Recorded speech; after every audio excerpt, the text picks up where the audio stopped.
Hello everyone, it's me again. Ako si Dons and welcome back again to my YouTube channel for today's vlog. At kung mapapansin nyo, ito ay isang halaman guys. Ito ang pangalan ng halaman na ito ay snake plants at ito ay marami ring numerous benefits including the air by removing toxin like benzene and formaldehyde sa ating mga bahay guys. So tara, samahan nyo ako at pakinggan ang mga iba't ibang benefits nito. Let's go!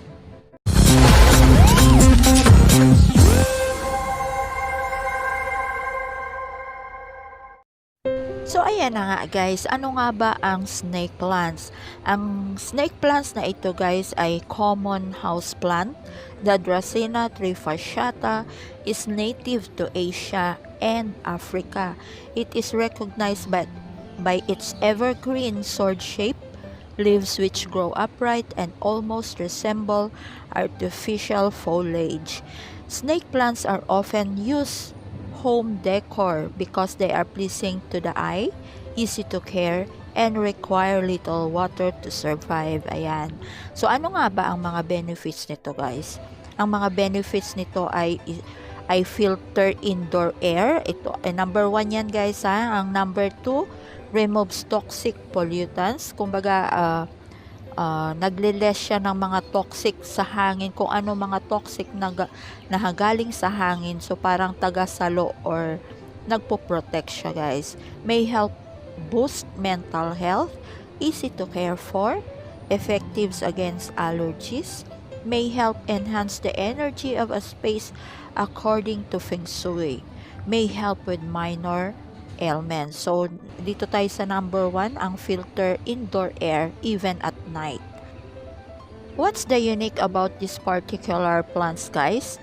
This plant is that it's one of the few plants that can convert carbon dioxide into oxygen at night. This quality makes it an ideal plant for bedroom decor since it can help regulate healthy airflow. And then number 2 is to remove toxic pollutants. Snake plants are also known as for their ability to help remove toxic air pollutants. In small contributions, snake plants can absorb cancer-causing pollutants including carbon dioxide, benzene, formaldehyde, xylene, trichloroethylene, toluene. Snake plants may effectively defend against airborne allergies by absorbing and removing harmful toxins. Ayan guys, it's nagpo-protect siya sa mga toxic from the air. Ayan, sa kahit konting bagay lang guys is napaka halaga nitong mga halaman na ganito.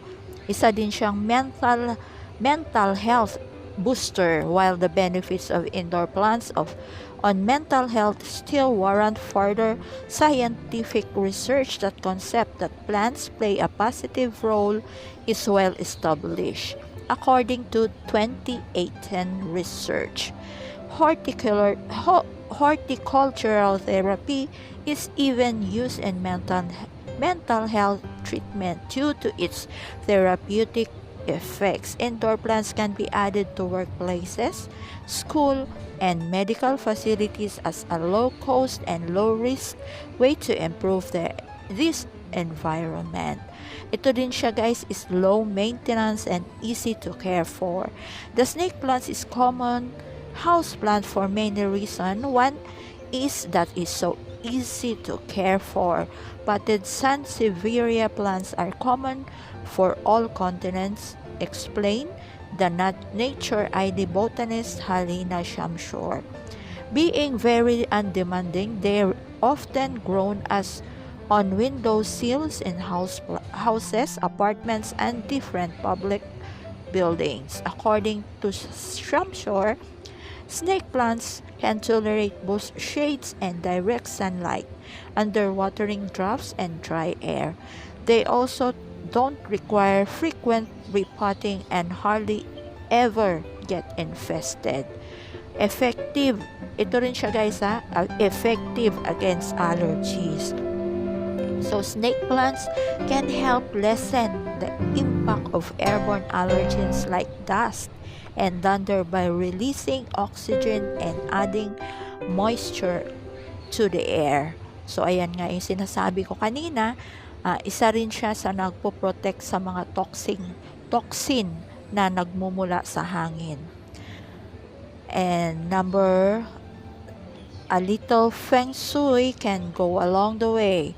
Sa mga Chinese guys, the Chinese love the snake plants for its ability to absorb negative energy.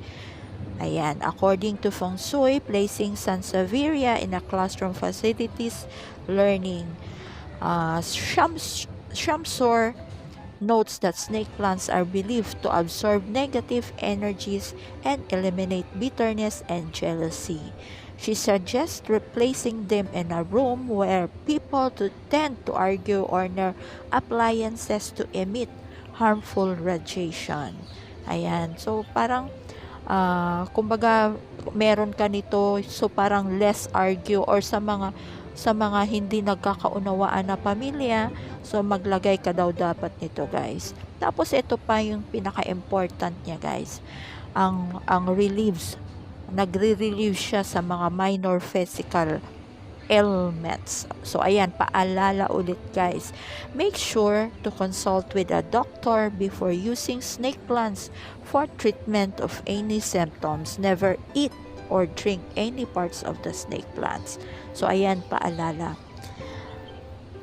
So for instance, snake plants are said to heal skin wounds and burns, reduce inflammation, support standard blood pressure, help strengthen the immune system, help flush out parasites, relieve headaches. So for my own experience guys, I already experienced na kumuha ng isang dahon nito guys. Inano ko sa apoy, parang ininit ko siya sa apoy at nilagay ko siya sa aking tuhod, sa aking namamagang tuhod.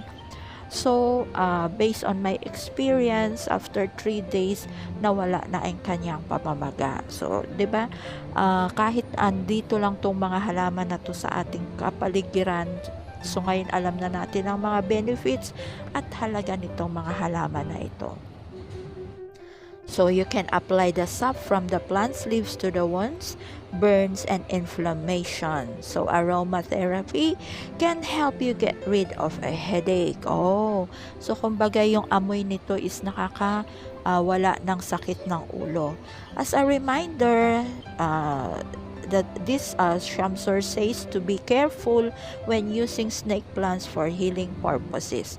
Their leaves contain large quantities of saponins, which are poisonous substance. Ayan, saponins are commonly found in many diuretic, choleritic, and laxative drugs. So ayan, may mga paalala dyan guys sa inyo, gamitin sa tamang paraan itong isang snake plants na ito guys. So ayan, hanggang dito na lang ang aking maisi-share sa inyo guys. So hanggang sa muli, at maraming salamat sa aking pag-support sa aking munting channel. At kung bago ka pa lang sa aking channel, please subscribe at like nyo na din ang video na ito. At maraming salamat!